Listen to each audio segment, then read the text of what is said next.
Ассалаумағалейкум, құрметті көрермендер. Неше күн өтті дейді? Шамамен 7 күн өтті. 7 күн өтті. Мен осы жерге не істеген едім? Жаңағыдай чесноктың тістерін салып шыққан едім осы жерге. Ұзына бойы осылай жаңа арасын, чесноктың арасын оңға оң жасап егіп шыққан едім. Енді қазір қарап отырсам, жаңағы бір екеуін ашып көрдім. Жалпы не істеп жатыр?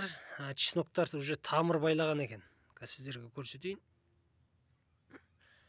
Мінекей, Құдай қаласа, Алланың қалауымен, міне чесноктың тамыры мына биогумусқа салған соң еш қиналмастан жаңағы жайқалып неғып жатыр, шығып жатыр. 7 күннің ішінде.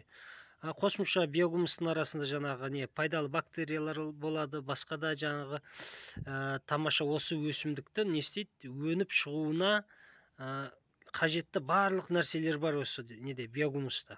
Көрдіңіздер ме? 7 күннің ішінде осындай результат. Тамаша. Егер сары топыраққа егетін болсам, бұндай не болмас еді.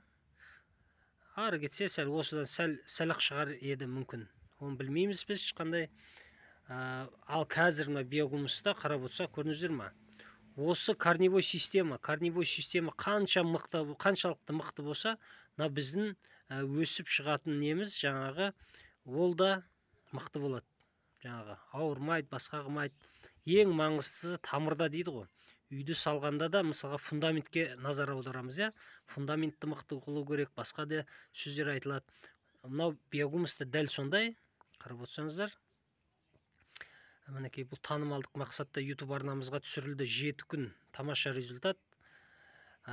Видео ұнаған болса лайк басыңыздар, комментарий жазыңыздар, каналымызға подписка жасаңыздар. Сау саламат болыңыздар.